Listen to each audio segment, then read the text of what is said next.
নমস্কার বন্ধুরা, গরম মশলায় আপনাদের সকলকে স্বাগত।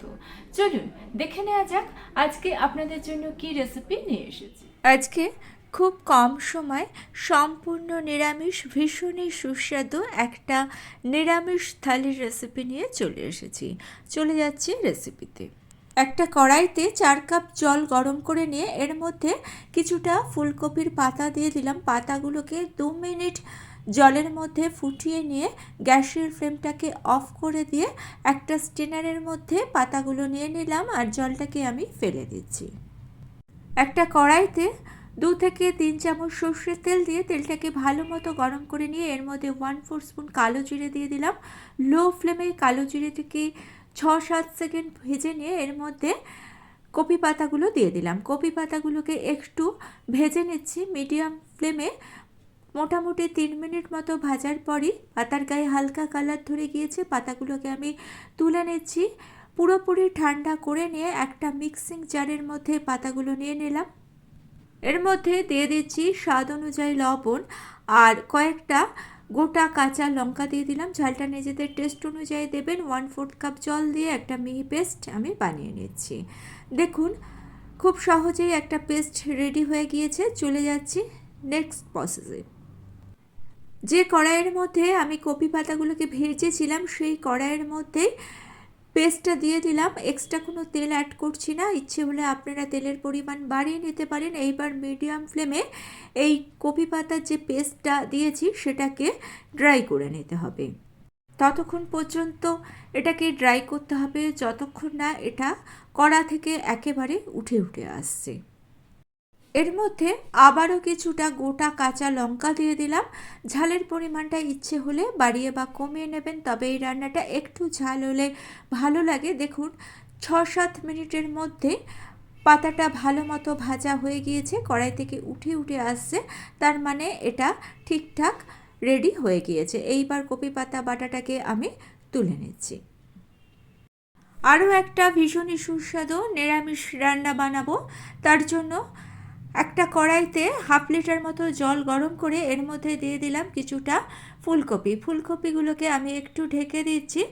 মোটামুটি 3 মিনিট মতো ফুলকপিগুলোকে জলের মধ্যে ফুটিয়ে নিয়ে একটা স্ট্রেনারের মধ্যে ফুলকপিগুলো তুলে নিলাম। আর কপিগুলো কিন্তু একটু বড় করে আমি কেটেছি। একটা কড়াইতে 2-3 চামচ রিফাইন অয়েল দিয়ে জল ঝরানো কপিগুলোকে দিয়ে দিলাম। স্বাদ অনুযায়ী একটু লবণ দিয়ে দিলাম। এইবার মিডিয়াম ফ্লেমে কপিগুলোকে একটু ভেজে নেব যতক্ষণ না কপির গায়ে হালকা কালার ধরছে। বেশি সময় ভাজার প্রয়োজন পড়েনি। 3 থেকে 4 মিনিটের মধ্যেই কপির গায়ে হালকা কালার ধরে গিয়েছে। এই পর্যায়ে কপিটাকে আমি তুলে নিচ্ছি।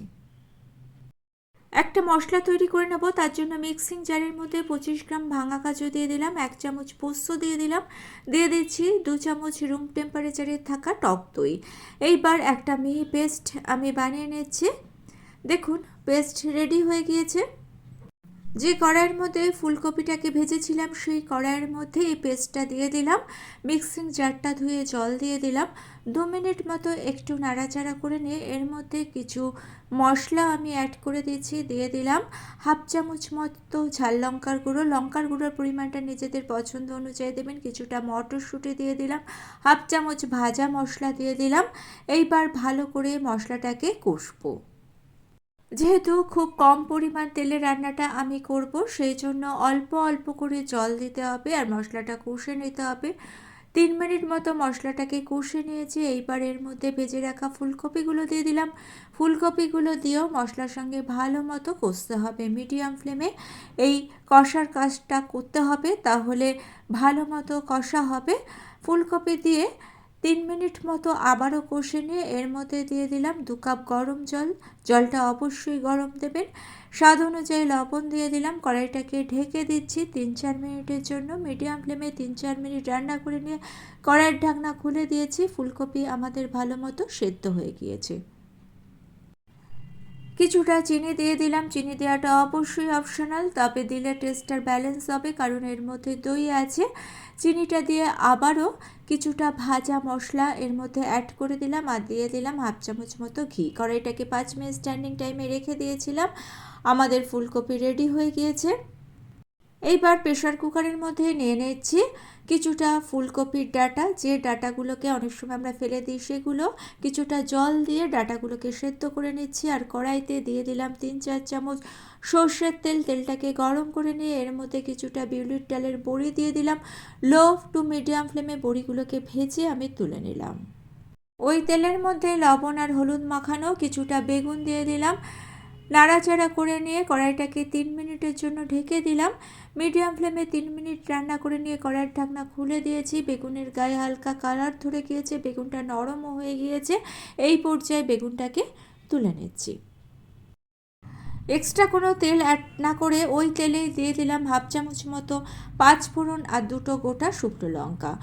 লো টু মিডিয়াম ফ্লেমে ফোড়নটাকে 7-8 সেকেন্ড ভেজে নিয়ে এর মধ্যে দিয়ে দিচ্ছি কিছুটা কেটে রাখা আলু। সবজির পরিমাণগুলো আপনারা নিজেদের পছন্দ অনুযায়ী দেবেন। কিছুটা ফুলকপি দিয়ে দিলাম আর দিয়ে দিচ্ছি লম্বা আর পাতলা করে কেটে নেওয়া একটা মাঝারি সাইজের মূলো। স্বাদ অনুযায়ী লবণ দিয়ে দিলাম, 1/2 চামচ মতো হলুদ দিয়ে দিলাম। এইবার সব কিছুকে ভালো করে নাড়াচাড়া করে নিয়ে কড়াইটাকে আমি ঢেকে দেবো 6-7 মিনিটের জন্য। মিডিয়াম ফ্লেমে 6-7 মিনিট রান্না করব। তার মাঝখানে একবার অবশ্যই ঢাকা খুলে নাড়াচাড়া করে দেব। দেখুন 6-7 মিনিট পর কড়াইয়ের ঢাকনা আমি খুলে দিচ্ছি। বেশ হালকা হালকা ভাজা হয়ে গিয়েছে। আবারও একটু নাড়াচাড়া করে কড়াইটাকে ঢেকে দিচ্ছি 5 মিনিটের জন্য। তবে অবশ্যই মাঝখানে একবার দুবার কড়াইয়ের ঢাকনা নাড়াচাড়া করে দিতে হবে। 5 মিনিট পর সবজিগুলো দেখুন ভালো মতো সেদ্ধ হয়ে গিয়েছে। এই পর্যায়ে সেদ্ধ করে রাখা ফুলকপির ডাঁটাটা দিয়ে দিলাম। স্বাদ অনুযায়ী একটু লবণ আর হলুদ দিয়ে ভালো করে নাড়াচাড়া করে নিয়ে আবারও 7-8 মিনিটের জন্য ঢেকে দিচ্ছি। মিডিয়াম ফ্লেমে 7-8 মিনিট রান্না করে নিচ্ছি।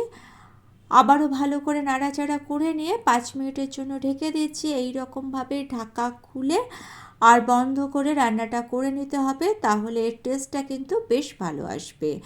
দিয়ে দিচ্ছি কিছুটা ধনেপাতাটা দিয়ে হাই ফ্লেমে এইবার রান্নাটা করব, কারণ সবজিগুলো আমার সেদ্ধ হয়ে গিয়েছে। স্বাদ অনুযায়ী চিনি দিয়ে দিলাম। চিনিটা দিয়ে নাড়াচাড়া করে নিয়ে ভেজে রাখা বড়ি আর বেগুন দিয়ে দিলাম।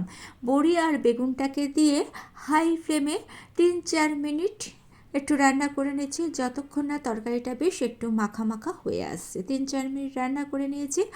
আমাদের কপি ডাঁটা চচ্চড়ি রেডি হয়ে গেল। এইবার সব কিছুকে আমি দেখুন সার্ভ করে দিচ্ছি। ভিডিওটা ভালো লেগে থাকলে চ্যানেলটা সাবস্ক্রাইব করে নিয়ে পাশে থাকা বেল আইকনটা প্রেস করে দিয়ে অল অপশানটা ক্লিক করে দেবেন। তাহলে যখনই নতুন কোনো রেসিপি আপলোড করব তার নোটিফিকেশন আপনাদের কাছে পৌঁছে যাবে। আজকে এই পর্যন্ত, ভালো থাকবেন, সুস্থ থাকবেন।